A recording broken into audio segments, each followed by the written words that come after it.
Essa ponte histórica fica mais ou menos na metade do Gramame. O rio começa naquela direção, lá em Pedras de Fogo. De Pedras de Fogo até a Foz, que fica em Barra de Gramame, são pelo menos 54 quilômetros de extensão, o que faz do rio um dos maiores em área urbana. O problema é que desde a década de 80, com a chegada das fábricas, o rio passou a receber rejeitos químicos, além do lixo depositado pelos próprios moradores que vivem às margens do Gramame. Outro grande problema é o intensivo desmatamento de sua bacia, que é um grande responsável pelo assoreamento. O rio é a fonte mais importante no abastecimento da Grande João Pessoa. A situação do rio hoje é uma situação deplorável, de fato, né? Porque o rio se encontra poluído, né, principalmente com agrotóxico e metais pesados. São essas duas poluições as mais graves, né, que afetam diretamente a população da cidade.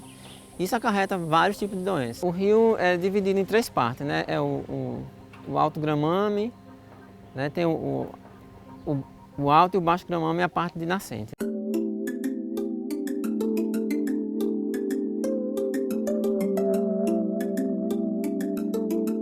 Eu sou da comunidade quilombola Mituaçu e sempre que eu falo do rio me vem várias emoções e me vem uma questão muito maior, que é essa relação que a gente tem pessoal com o rio, né? E eu lembro quando eu era pequena, a gente ia, todo sábado a gente ia lavar roupa no rio, né? E mãe, ela sempre fazia esse movimento com a gente, juntava todas as roupas. E teve um período que ela não juntava as roupas brancas, dizia que se levasse as roupas brancas para o rio ficava manchado, que foi o período que a gente começou a receber a água do rio colorida, né? Azul, amarela, vermelho, né?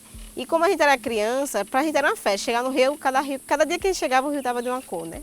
E a gente começava a chamar o rio e até hoje a gente que já cresceu, né? Hoje eu estou com 24 anos, a gente faz essa reflexão, né? Que era o rio arco-íris, que para a gente era uma felicidade, a gente não entendia o que era. Só via que o rio ficava azul, ficava vermelho, ficava amarelo e a gente chamava o rio de arco-íris, né? E por muitas vezes, assim, a gente via, minha avó, ela trazia essa emoção do choro, né? Ficava chorando, porque começava a contar pra gente que nas épocas de fartura, quando não existia o distrito industrial, as pessoas da comunidade viviam muito felizes, né? Elas tinham um movimento muito grande da festividade, né? Isso relacionava-se com a cultura, né? Então, todas as atividades da comunidade, elas se fortaleciam porque existia esse período de fartura na comunidade, né?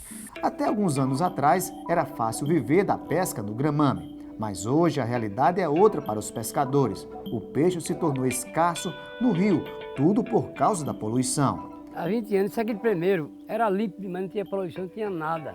Isso era uma benção. Agora, de uns anos desses para cá, está acabando tudo.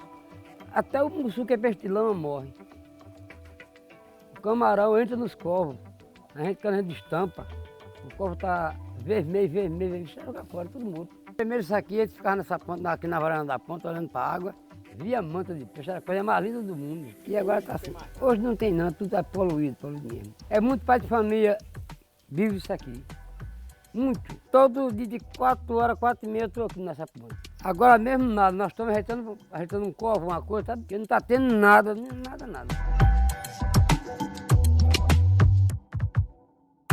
A luta para reverter a situação do Gramame ganhou o apoio da ONG SOS Mata Atlântica, que mensalmente faz um trabalho de monitoramento da qualidade da água do rio. O trabalho consiste num programa chamado Observando os Rios, que nasceu em 1991 lá em São Paulo. Originalmente ele chamava Observando o Tietê.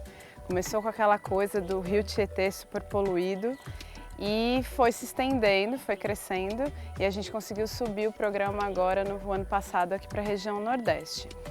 E como ele funciona? A gente cria grupos de voluntários, que são no mínimo 5 pessoas por grupo, que formam um grupo que a gente chama de monitoramento das águas.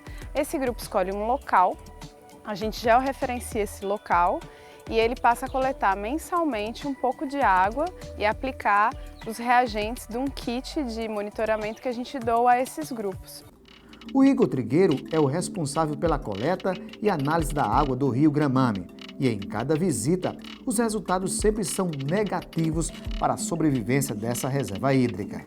Das primeiras análises, a conclusão que a gente pode chegar é que o índice de fosfato é altíssimo. né? A gente vê muito isso em esgoto doméstico quando não se trata de produto químico de esgoto doméstico, como por exemplo detergente, né? Muitos detergentes eles usam fosfato, quando na verdade eles não precisam usar fosfato, fósforo na sua composição, que é mais para fazer espuma, e isso acaba afetando a qualidade das nossas águas, né? A gente vê um índice altíssimo de fosfato e nitrato nem um índice tão alto assim. Isso aqui indica também é um indicador de esgoto doméstico, né? A gente faz a análise dos aspectos externos do rio, a gente vê a quantidade de lixo, se tem muita quantidade de lixo, a gente vê também a quantidade de plantas, como que o pessoal chama muito aqui de pasta, que é um bioindicador de falta de oxigênio, né?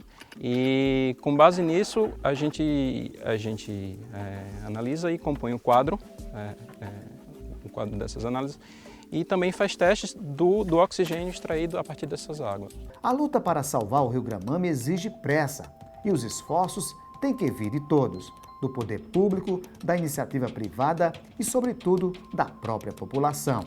A gente é um dos países que tem mais quantidade de água, só que também é um dos países que mais desperdiça água no seu processo de distribuição e também que polui as águas e não trata as águas utilizadas. Se a água é vida, imagina os rios da cidade como a vida da cidade. E se os rios das nossas cidades aqui do estado da Paraíba estão todos em situação regular, não tem nenhum em situação boa, quer dizer que a nossa vida, a vida de quem vive na água e, consequentemente, a nossa vida, que depende de água para viver e depende de alimentos que também dependem de água para serem produzidos ou crescerem, quer dizer que também está regular. E aí a gente acaba tendo processos de doenças. A própria epidemia, que estão chamando de epidemia da dengue, chikungunya e zika, são decorrentes da má qualidade de água.